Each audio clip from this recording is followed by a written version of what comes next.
Día 31. La sierva de Dios Isabel de la Trinidad. Esta sierva de Dios nació en Nantes, Francia, el 18 de agosto de 1881, siendo bautizada en el mismo día en la catedral de la misma ciudad. Dióla al cielo unos padres eminentemente cristianos, llamándose su padre Luis Dutertre de la Coudre, y a su madre la llamaba la relación Madama de Dutertre de la Coudre. En hogar tan cristiano aprendió a amar a Dios. En su infancia se quedó huérfana de padre, el cual, como recuerdo a la hora de su muerte, pidió a Dios para su familia las mejores bendiciones, siendo sus últimas palabras de consuelo, que el mundo no era nada y que Dios lo era todo. Su esposa, educada en la misma escuela que el esposo fallecido, cuidó de la más esmerada educación de sus hijos en el orden religioso. Para mejor conseguirlo, puso a su hija Isabel en el pensionado de las Ursulinas, las que convenientemente la prepararon para su primera comunión, que hizo con máximo fervor.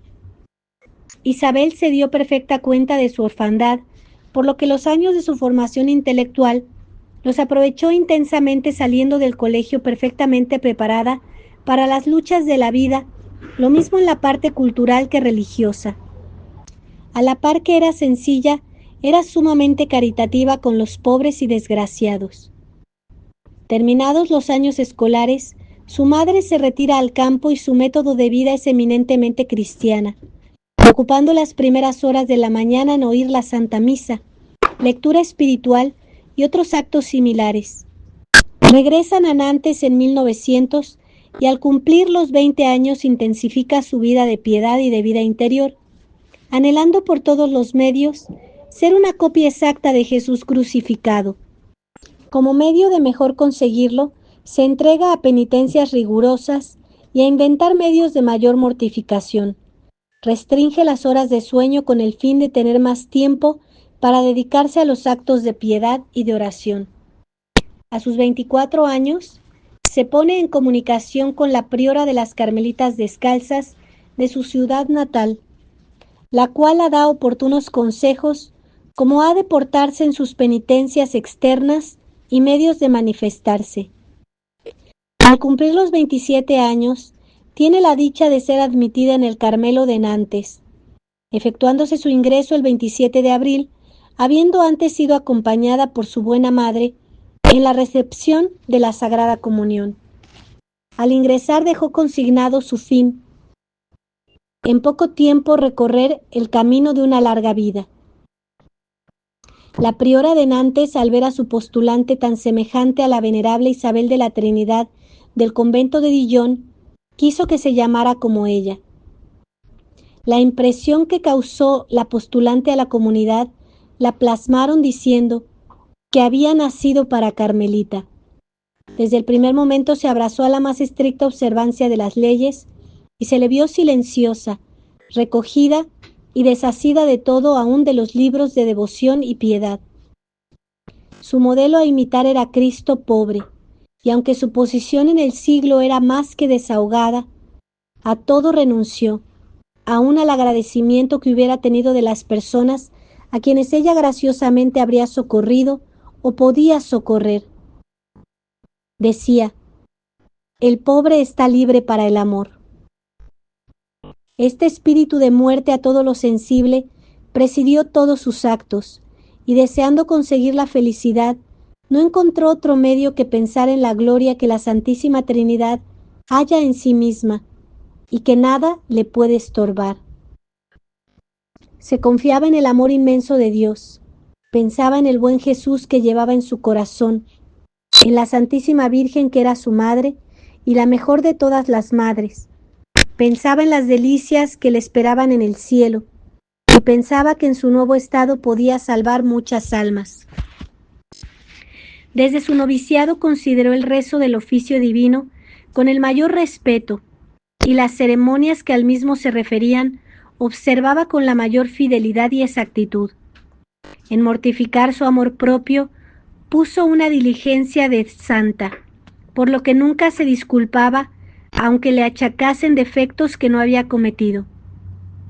Con estas admirables disposiciones y con estos actos de verdadera carmelita descalza, pasó el año de noviciado, siendo su alegría inmensa cuando la notificaron que la comunidad la admitía a la profesión religiosa que realizó el 3 de octubre de 1909. Después de haber emitido sus votos, nada de particular se observa en ella, sino es su característica una devoción y confianza sin límites en la protección de la Santísima Virgen. En los años de su formación científica, se dedicó a la literatura y a los conocimientos que entonces adquirió. Le sirvieron para después escribir versos y poesías en los que los sentimientos de su corazón salían al exterior. Entre otras que compuso, tituló una que decía El corazón de mi madre, diciendo así una de sus estrofas: Tu corazón, oh madre, es hermoso sagrario, donde vivo en silencio, recogida y orante. Corazón de mi madre, eres blanco sudario, que me espera y envuelve en mi postrer instante. Otra decía: Vivir será servirte y más amarte, y morir será verte por contemplar tu faz. Oh Jesús, oh María, oh divinos amores, seréis al fin mi cielo toda la eternidad. Después de una preparación y deshacimiento absoluto, el 25 de marzo de 1912 hizo de sí misma una consagración y don sin reserva a la Santísima Virgen. Decía que en el Carmelo todo se hace en María, con María y por María. El Carmelo es la orden de la Virgen, es nuestra fundadora, nuestra Santa Madre. Repetía, no hizo otra cosa sino que las aguas volviesen a su cauce y fuente. Y esta fuente es la Virgen María del Monte Carmelo. Se extasiaba que su vocación de carmelita era el ser hija y hermana de la Santísima Virgen. En su acto de consagración no buscaba otra cosa que despojarse y desapropiarse de toda posesión personal. La vida verdadera, decía, es negarse siempre, y entonces se suprime del vocabulario las palabras aburrido, incómodo, inquietud, decepción y otras similares. Viviendo de la voluntad divina todo se acomoda, todo gusta. Negándose es cuando entonces se vive en Dios.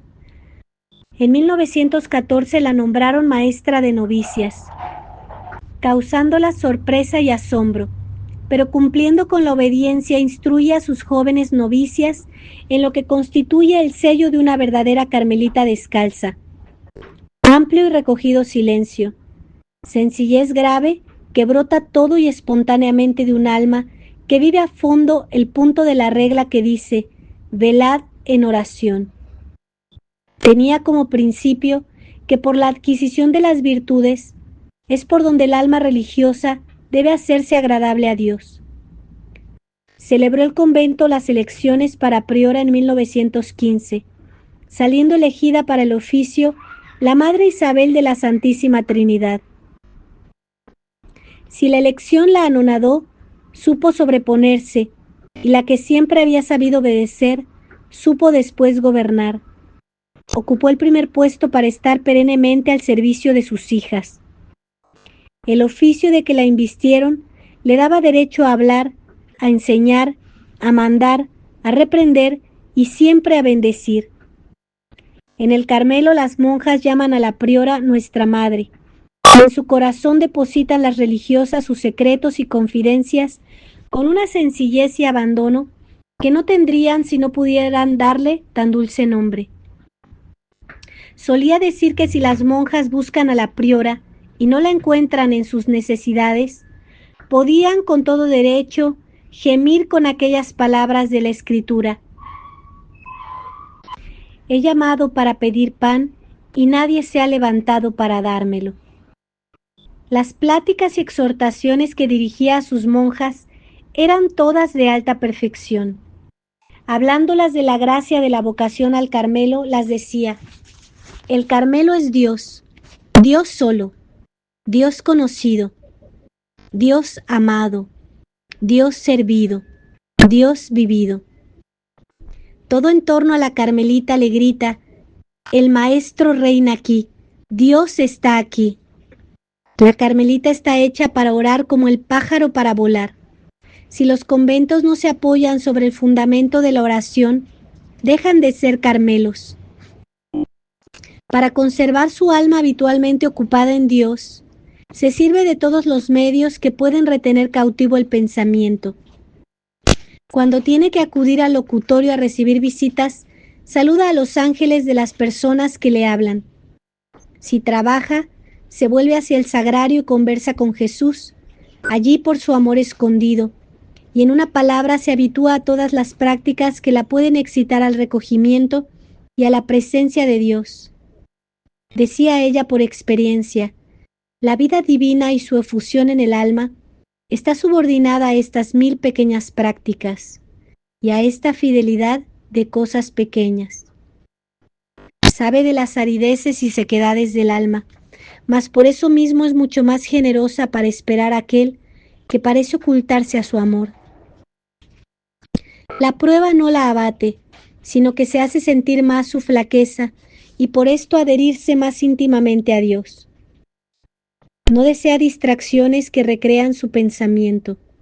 Es hacia Dios, hacia su divina Madre a quienes ella se lanza, instruida en la escuela del Espíritu Santo. Reelígenla en abril de 1918 y, resignada a la voluntad de Dios, continúa su obra sencillamente cerca de las almas que le habían encomendado. Toda su vida religiosa había sido de desapego a las cosas de la tierra, y este desprecio enseñaba a sus hijas para que sus corazones estuvieran más libres de percibir las cosas del cielo.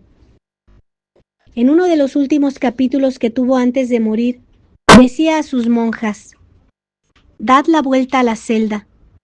¿No hay algo superfluo en vuestro pequeño Belén? ¿No hay en vuestra oficina un libro muy cuidado, una estampa, un objeto lleno de recuerdos, un instrumento cómodo al cual estéis apegados con exceso? Un día una religiosa vio y notó que su madre priora gemía bajo el peso del dolor. Y expansionándose con ella le dice: le voy a confiar un pequeño secreto, pero guarde el secreto. Deseo ir a ver a Dios. Y al decírselo su rostro mostraba una candorosa inocencia. En el coro su recogimiento era profundo y nada le llamaba la atención. Y cuando en la recreación hacía alguna alusión a los efectos del amor divino, apartábala agradablemente y hablaba un asunto de interés más general. Esta alma estaba cerca del cielo. Aunque trató de ocultar todos sus sufrimientos, al fin se descubrió una grave dolencia del estómago, por lo que se vio precisada a someterse a un régimen. Los calores la molestaban grandemente y esperaron al otoño para ver si se reponía. A fines de septiembre hizo los ejercicios anuales y cuando no estaba en el coro pasaba el tiempo en una capillita dedicada a la Santísima Virgen. Al terminar su retiro dice: mis vacaciones han terminado, pero me queda siempre el corazón de mi Dios para recrearme. De este corazón y del corazón inmaculado de María sacaba su fortaleza para librar la última batalla que se acercaba. Dirigiéndose a la Virgen le decía: tu corazón, oh Madre, es bello santuario, donde vivo en silencio, donde vivo en orante. Tu manso corazón es el blanco sudario que me envuelve y espera en el último instante. Este instante se acercaba. Desde mediado de septiembre hasta mediado de febrero del año siguiente, estuvo enferma con alternativas de mejoría, dando en todo momento ejemplos de virtud propios de una verdadera carmelita. Unos días antes de su muerte, tuvo la pena de saber que su Santa Madre había fallecido, noticia que recibió con el corazón destrozado, pero con el alma enteramente sumisa a la voluntad de Dios. Era el 8 de febrero de 1919. Por la tarde una monjita le pregunta si sufre mucho, contestando que sí, pero como Dios quiera y tanto como Él quiera. Había dicho, hacer la voluntad de Dios, este es el amor. Al siguiente día, que era jueves, la fiebre se hizo tan ardiente que aquel día parecía ser el de la consumación de su sacrificio. Por la mañana el señor capellán le llevó la Sagrada Comunión que no había de recibir más aquí abajo. En la aurora de la eternidad iba a unirse por última vez a Dios, la hija de la Virgen pura. Vivir será verte y más amarte, y morir será verte para contemplar tu faz. Oh Jesús, oh María, oh divinos amantes, seréis al fin mi cielo toda la eternidad. Después de haber dado gracias, reunió a su comunidad y le habló como hablan los santos cuando de esta vida parten para el cielo. Sed santas, según el corazón de Dios. Verdaderas carmelitas, almas interiores que no buscan consuelos humanos, que no se detienen en pequeñeces, sino solo en Dios. No teman el sufrimiento porque será para aumento del amor. En las relaciones con el prójimo, no ver más que a Dios, solo a Dios. Entre Dios y nosotras, todo está en el amor. El 16 de febrero le habían administrado la Santa Extrema Unción, para la que se preparó con gran recogimiento, lo mismo que cuando comulgó por viático, que siguiendo la costumbre del Carmelo pidió perdón a la comunidad de sus faltas y malos ejemplos. Sintiendo que se moría, quiso despedirse de cada una en particular y darle su bendición. Y siempre mirando al cielo, entregó su alma a Dios el 21 de febrero de 1919, cuando contaba 38 años de edad y 11 años de santa vida religiosa. Sierva de Dios, Isabel de la Trinidad, rogad por nosotros. Sierva de Dios, Isabel de la Trinidad, rogad por nosotros. Sierva de Dios, Isabel de la Trinidad, rogad por nosotros. Ave María Purísima, sin pecado original concebida. Por la señal de la Santa Cruz de nuestros enemigos, líbranos, Señor Dios nuestro, en el nombre del Padre, y del Hijo, y del Espíritu Santo. Amén.